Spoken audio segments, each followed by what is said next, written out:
All right, everyone. Welcome to Beer and Ain't Easy, episode 40. Just another fantastic evening in the suburbs of Houston, Texas. That's right. Episode 40. Earlier tonight, we were talking about how you just turned 39 and you're coming up on 40. I'd rather not talk about that tonight. Thank you very much. We talked about how Drew is struggling to remember how old I am. And so the first thing to go is your memory. You know, I'm going to drink to forget.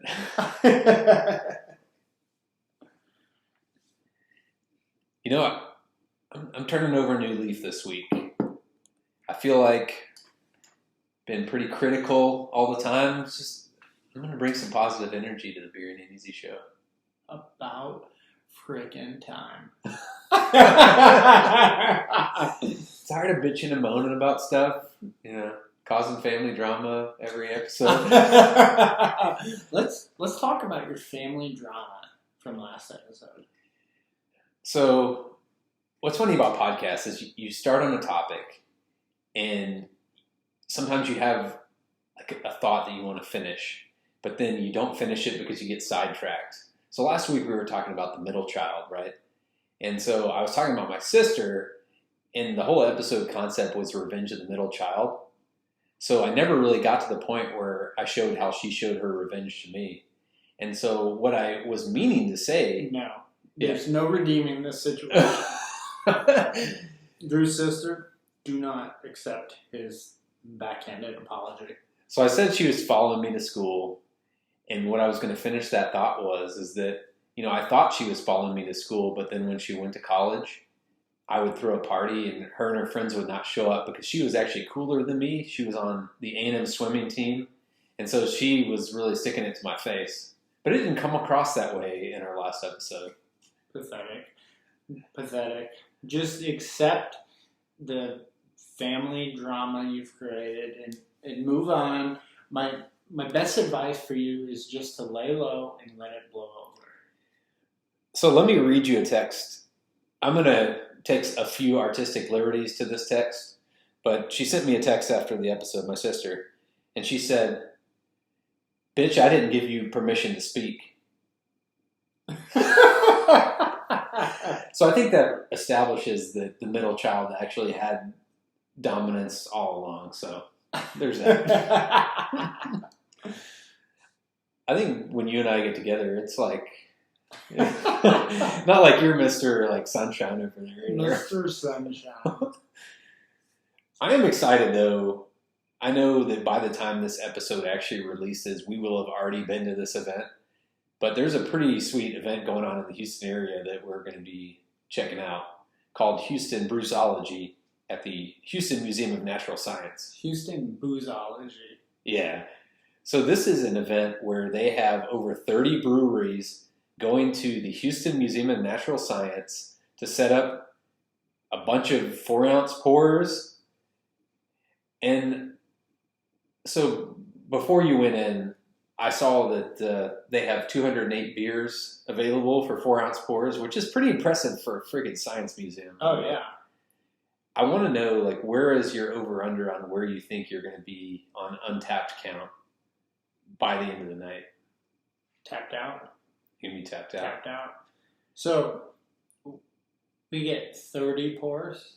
Yeah, so this is ridiculous. Like, 30 4-ounce pours comes with your admission, which that's basically the science museum is saying, hey, we recognize you're going to get wasted, and we're okay with that.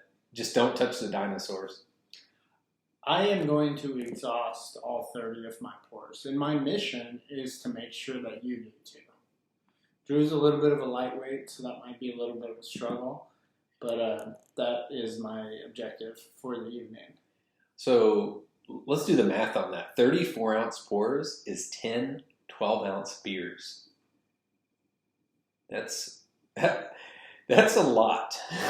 Challenge accepted. So I have a story along these lines. So when we lived in Las Vegas, my wife and I went on a date, and we were going to like a Kings of Leon concert, but I didn't really like read the fine print of what it was, and it was a beer festival.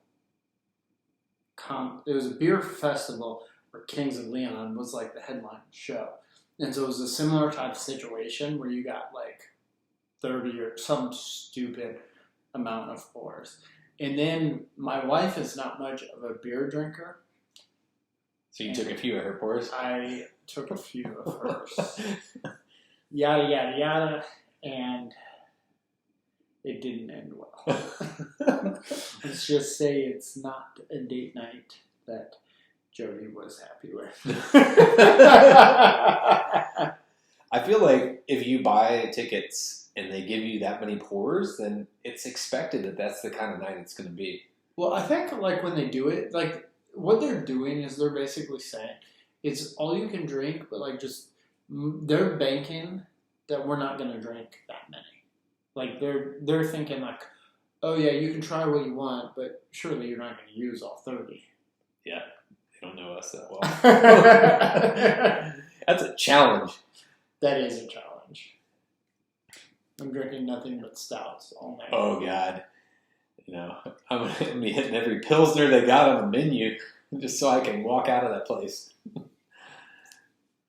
Like, does Meredith have 34-ounce beers in her? Meredith likes to stick to the same beer, and so like I could see her going to the St. Arnold table and getting 30 art cars just because like she likes consistency. But I'm gonna try to get her to branch out a little bit. And for Jody, I saw that they did have some seltzers. They do have seltzers. They have some and some ciders. They have some ciders. Seltzers, ciders, and sours. Yeah. A few sours, a lot of seltzers, and a lot of ciders. Yeah, I'm excited. They have a great So do you think Meredith has 10 art cars in her?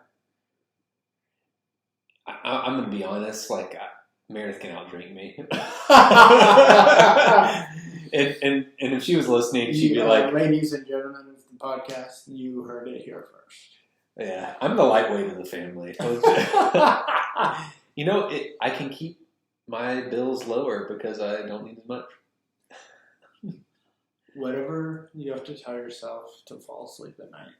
So speaking of Untappd, I noticed when we do our podcast episodes, Adam and I used to have this strategy where the night before the podcast, we would actually check in the beers that we drink. It could have been 2 weeks before, who knows when we did the episode. But I noticed that now you're no longer following that strategy. You're checking them in as you drink them. Why is that? I just couldn't leave the listeners at that level of suspense. And I know everyone's wanting to know what I'm drinking, when I'm drinking it. And so I chose to check it in right then and there. Let me tell something to the listeners here. So Adam, I noticed, because I do all the editing, I notice what his rankings are more than he does. I noticed that he would often check in his beers with a completely different ranking than he actually gave it on this show. And sometimes he would forget to check in the beer altogether. If Drew didn't tag me, it wasn't getting checked. That was like, the only way I remembered is when I got a notification that you tagged me. I was like, oh shit, I gotta check it in. And then, I can barely remember what beer it was, let alone what I rated it. I mean, at the beginning of the year, we did say we were going to challenge each other on who had the most Untappd check-ins of the year. And I think it only works to my advantage when you forget to check your beers in.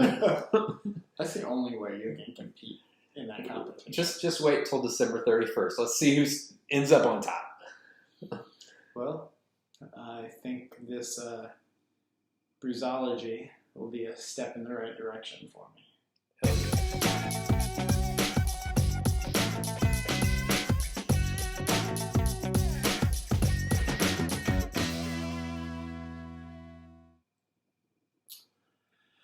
All right, so I need to let the audience know a confession that Meredith gave me tonight. Oh, shit. I don't even want to know. So my understanding at the Drew and Meredith household today, the kids were super hot and you told them to go get a popsicle. That's true. And then what happened? There were no popsicles. And how does that make the kids feel? There was a little bit of drama involved. There was a lot of tears today. But as a parent, you just assume there's always a fucking popsicle. I mean, like, when is there not a popsicle in the freezer? I just, like, there's always a... I feel like that's such a dad thing to do, is just, like, assume it's there. And, like, they're all... You're not the one doing the shopping. Yeah. Yeah, it was a little tense moment. They found a popsicle that someone had like halfway eaten and then kept in the freezer, and then Meredith made them like share it, which went over really well. Oh man. Did they eat it? No. They had a few sucks or bites or whatever you do to a popsicle. I think, this is a little bit of a random episode. We got a lot of random ideas. There was another thing that Adam had brought up that I thought was pretty hilarious that I feel like is a dad hacks moment on tips for dads out there. And it had to do with urgent care for your children. Do you want to like share your knowledge with everyone? Because I learned a lot from this discussion. Yeah. So not too long ago, I learned a very valuable, albeit a high-risk scenario. So, I, like many other married men, have a wife that may or may not overreact at times. I don't know what you're talking about. So, our youngest son, Carver, he started, like, coughing and like was kind of like wheezing one night, and then like Jody just lost her shit. There's no other way to put it. And so she's like, "He's turning blue," and I'm like, "No, he's not." But there's no. Yeah, you have to roll the punches. There's no managing. So like next thing you know, she's on her phone and she's calling 911. Yeah. Man.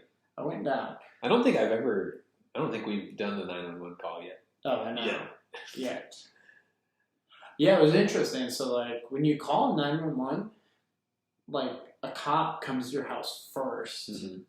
And so, we called 911, I swear, within 60 seconds, a cop was knocking on our door. Like, she's on the phone with 911, and someone's knocking. I'm like, who the fuck is knocking right now? I'm like, there's no way they got here. And it's like, I open the door, and it's like a cop. And I'm like, how the fuck did you They're patrolling our neyborhood. Yeah, I mean, like, it's like, maybe she's... I feel safer now that I know that they were there in 60 seconds. I know. If someone was shooting at me, I know that they're there. Yeah. Maybe Jody's been calling 911, like, all the time, and so they're just, like, ready. It's like, she's calling again. So, the cop comes in, does this, like, little pre-assessment, and is like, yeah, the kid's coughing. And so then, like, he gives them, like, the go-ahead to actually come. Yeah. And so they come, and they check him out, and he's fine. And so what I found is that if you call 911 and they don't transport you, take you to the ER, it's free. What? It's free. You get the free paramedic? Yeah, yeah. So here's this. So it's funny because like my initial thought, like when she was like, I'm gonna call 911, and I'm just like, okay, let's talk her down. Let's figure this out. And so then I see her on the phone actually talking to someone. I'm like, oh my god, this is gonna cost a fucking fortune. That's like the immediate thought that goes into my head. Yeah. And then one thing leads to another. Free 99. So like the risk reward scenario is Like, you can call 911. You can avoid the, like, $30 urgent care copay at the risk of having, like, a $5,000 medical benefit or medical bill. Just roll the dice. Yeah, it's like, I mean, most of the time, they're not going to take you to the ER, so I think it's... I feel like that's the ultimate gamble move when you don't agree with what your spouse assessment is you're like, hey, don't worry, we'll let the paramedics decide. But then you're betting on yourself. Oh yeah, I was betting big on myself. So since then, we've called 911 about 5 times. Ladies and gentlemen, this has been a Dad Hacks moment. Yeah. From the official Beer and Easy Dad Hacks moment. Yeah, so Joey's like...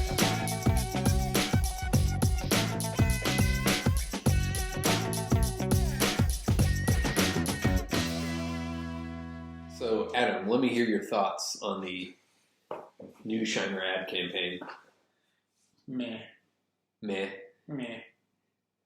Like, so, for the listeners that couldn't watch it and haven't watched it yet, they try to hit all the, pockets of Texas. They hit like a NASCAR type of race. They hit a barbecue place.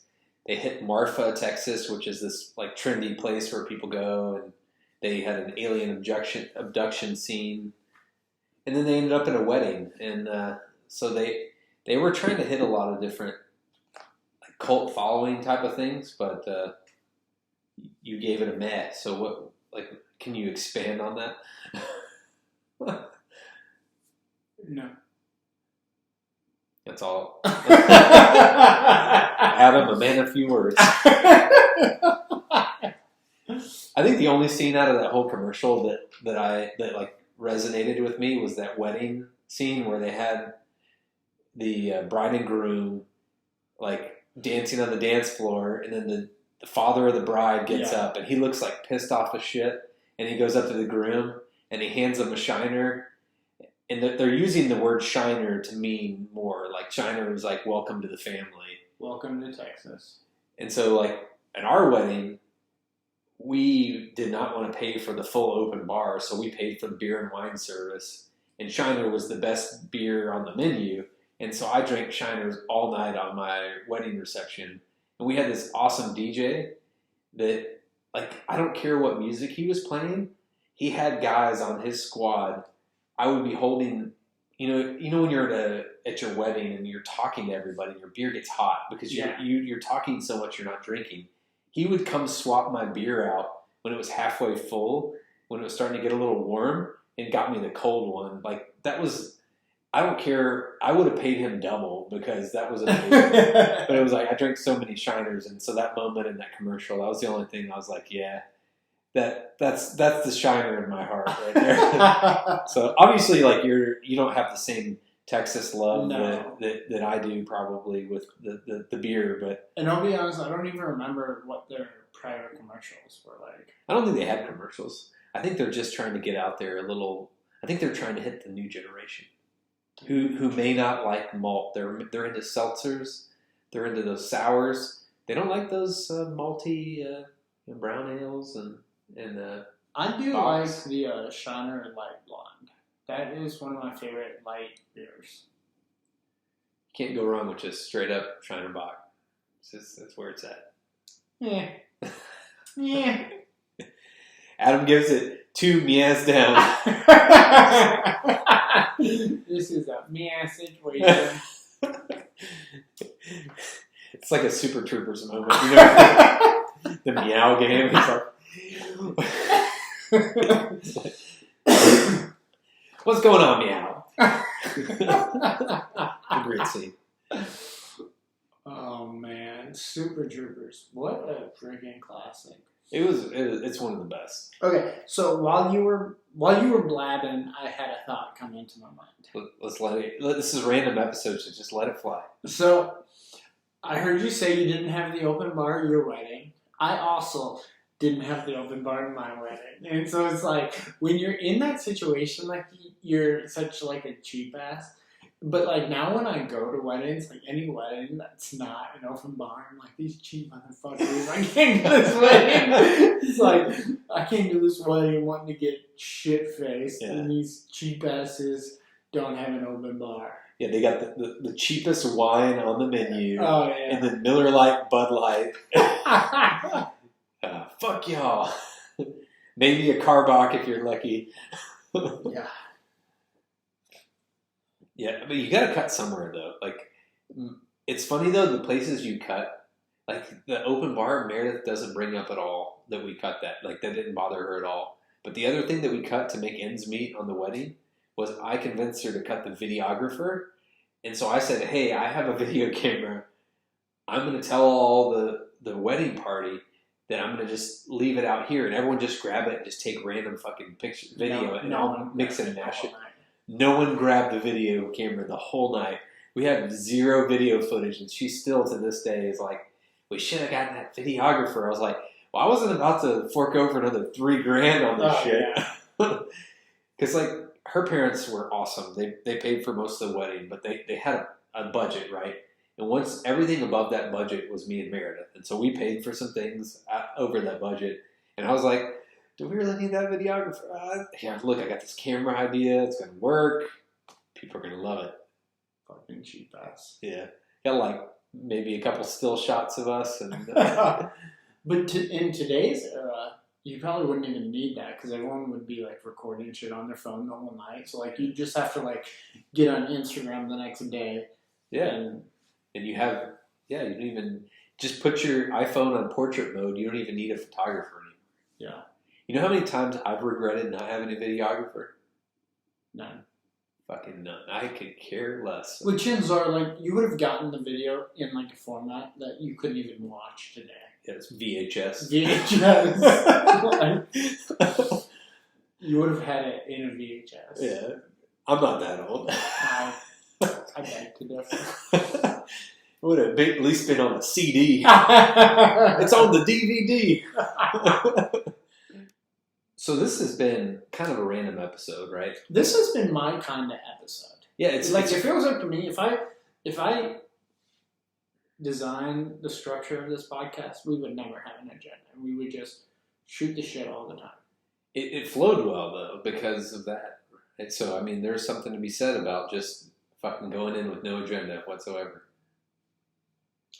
About time you see it my way. But speaking of agenda, we've got some We've got some really awesome things in store for our listeners coming up soon. We're talking about expanding the Beering AZ team. We're talking about completely pivoting our whole focus for the next season of this podcast. We are talking about some big shit that you need to stay tuned for. Big shit. It sounds bad when you just call them big shit. But it's going to be really good.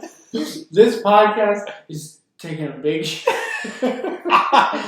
We've been taking really big shits for an entire year. We're going to take an even bigger one for season 2. It's going to be really exciting. We're making some changes. We're pivoting. We're bringing that heat. For the city of Houston. That's my That's your teaser. Say no more. They've heard enough. Thanks for listening, everyone. We'll see y'all next time.